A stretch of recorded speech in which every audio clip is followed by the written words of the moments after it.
G'day friends, welcome to day 2 of JUNICORN, just by myself today, so we'll be on no side tangents about The Handmaid's Tale, don't worry.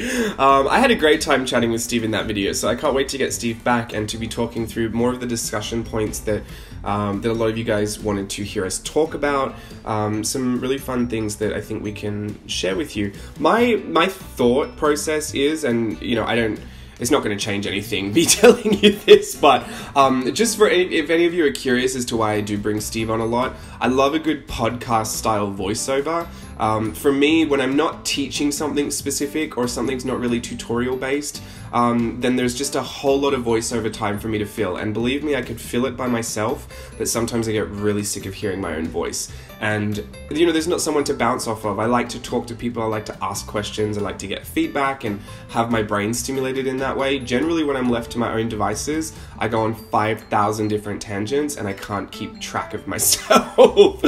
So, all of that to say, I do love having Steve on for that, because we get to have a fun time just chatting and having a bit of banter. And I like to think of the videos in that way as a visual podcast, because we obviously don't have a podcast channel, and you know, we just love to talk. So for me, it's like you get to watch it if you want to watch it, but also you could just put it on the background, because I know I do that a lot when I'm creating. I've heard other creatives like to do that as well, so I think we're all kind of in the same boat there. We kind of just sit there and listen to each other, which is really interesting, and I think it's why maybe a lot of us get onto the same trends at the same time, because subliminally we're picking up from each other like tons of different, like, oh, I'm loving this product, so suddenly we're all loving the same product, and oh, I've been trying this, and then in the back of your head it says, something tells you like, try this, because you know what I mean, like you're constantly feeding yourself that information. Well, I know I am anyway, so I like to think that keeps me very connected to my peers. Honestly, I've got an Ali Brown that just like constantly talks to me in the back of my head. But anyway, so let's just go to today's topic. I'm actually going to kind of talk you through a bit about the process today. So we've been printing, right? We're starting with the same unicorn for each day of JUNICORN week, which is confusingly JUNICORN fortnight, but you know I like to be confusing like that. So I just start with the same printout. It is a digi-stamp, it'll be linked down below. It is Ruby the Reindeer digi-stamp, but I have altered it to make it new and a unicorn version. So if you have Ruby, do not bother buying the unicorn version unless you just want it, but you can just buy the unicorn version if you just want to jump in and do the challenge as I'm doing it. I'm not going to recommend that you do, I'm not going to recommend that you don't. Honestly, it's completely up to you. And I would love to see everyone try it, because I think at this point it's still not too late to jump on for like a 7-day challenge. But I know a lot of people are doing a lot of challenges right now, so I'm going to let you keep being successful at what you're doing. And if you're not doing a challenge, might I encourage you to have a go? Because one of the most interesting things I noticed in this is that having the same starting point, having the same template for each one was not so much a challenge in that I had to draw an animal. So, you know, I eliminated that challenge from the beginning because I didn't want to face that. But the challenge that I thought was interesting is that I was stretching my imagination, because I had the same base to work from, but what could I do with it? And it's essentially like when you work from a prompts list, you know, you put your piece out there, and then you see everyone else that's on the same prompts list, how they've interpreted it differently. But what if you were to go back and do the same prompt again? What if you were to do it a year later? What if you were to do it a day later? What if you were to do it after you ate lunch? I mean, I'm quite a hangry person, so I noticed that there's a real difference in my mood and attitude once I've eaten. So for me, it's like, what part of the day are you going to catch me on? What colors might I be drawn to? It's very psychological too. Like, you know, when they tell you to pick a crayon, and if you pick the black, they think you're depressed.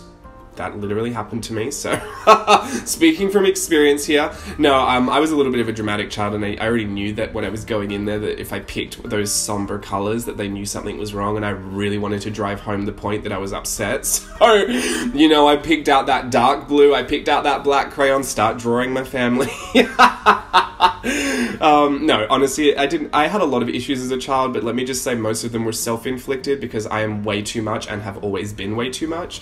But like, get this, once I gave my family a presentation on a big, you know those big paper pads that you, like, instead of having PowerPoint presentations, like before computers were a thing, you used to have to draw it and flip the paper and then move on to the next page. I created a whole presentation onto why I should be allowed to purchase new dance shoes and what they would do for my dance career as an 11-year-old, and why I feel like my family should have supported me in that. And then I used everything from my school counseling sessions to basically try and guilt them into getting me new dance shoes. I was very opportunistic as a young kid. Just a mess. So anyway, my point to say, if you get yourself at a different time, if you grab yourself at a different moment of the day, or even a different period of your life, you're going to choose, you know, you're going to create differently. So it's fun to see the extent of that imagination and what you might be, and how many different ways you might be pulled to create a new piece from exactly the same template.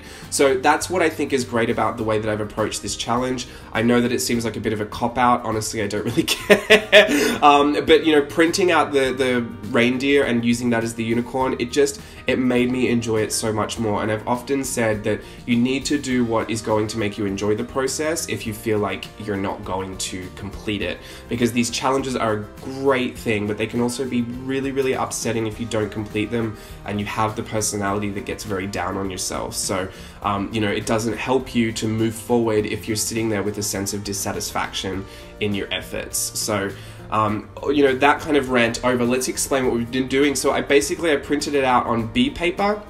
Love the B paper, you know, it's a bit of an obsession at this point, but the B paper is 100% cotton, so it does perform differently with my watercolors, and I do prefer it. The texture on it is intense, so you get a lot, if you're going to use pencils, you'll get a lot of that texture, that crayon pencil texture. But for watercolors, it's beautiful. I really, really do love it. And I get the 6x9 sheets because that's a manageable size for me. And I've just learned that, you know, creating in that space, you know, I don't need to create bigger because it just takes more time to do.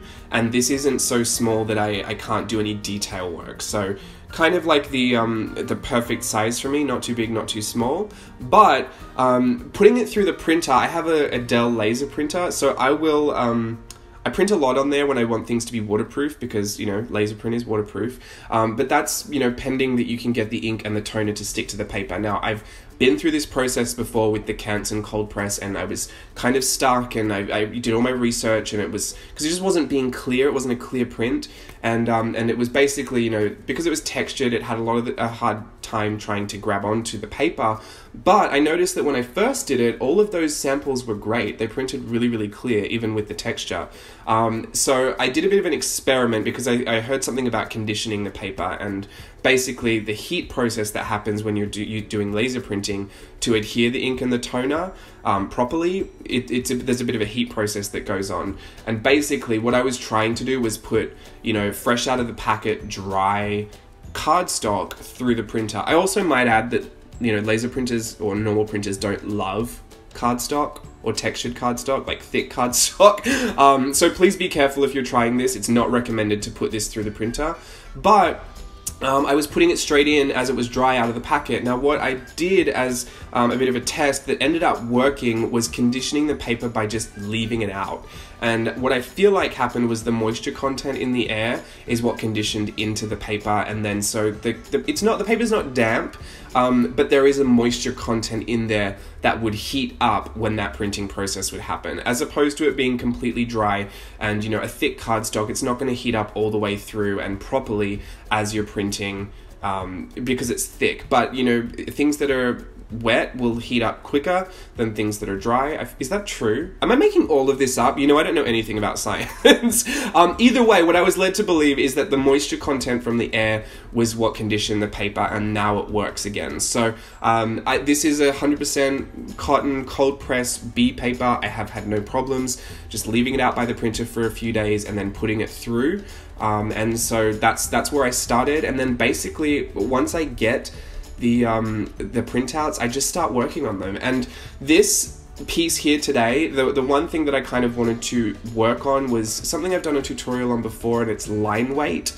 I've only used two different pens here. I used the Pilot Multiball and I used the Muji 0.25 gel pen. That's it. The rest is just Rachel Beth watercolors, designs by Rachel Beth, handmade watercolors. Love, love, love. All those shimmers, can't get enough. I'm dead. But the thing that I wanted to point out was that changing up your line weight or the the width of your pens as you're illustrating is a really effective way to make an interesting illustration. I've mentioned that before in the tutorial, but we use a lot of brush pens, and I feel like maybe a lot of people thought I was saying go and get a brush pen. It totally works for gel pens and regular sketching pens, and your UniPen fine lines, your Pilot, like multi-ball air, or not the multi-ball, what's that? UniPen air. I don't know, there's so many floating around in my pen tin at the moment. I'm always trying to try new pens because I just don't know which ones I'm going to love.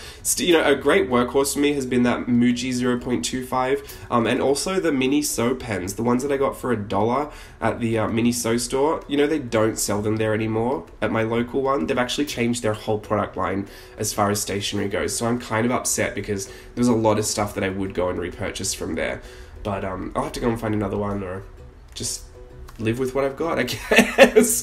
But yeah, so I'm going to leave you with that today, that the thing, the little lesson on laser printing if you're having trouble with your textured cardstocks, and the thought that if you change up the width of your pens, the pen size, if you maybe try a 0.25 and a 0.5, that's a really big contrast, but you could just try, like a 0.1 and a 0.5 too. Like it's totally up to you, but just changing it and making a few of the lines different weights will give you a very interesting look for zero effort. You're essentially doing the same drawing that you were going to do, but you've just switched up some of the pens. So I'm going to leave you with that. Let me know if you get on okay with that, and also let me know if you're going to try your hand at maybe a week of JUNICORN with me. So have a great day, and thank you for watching. Bye!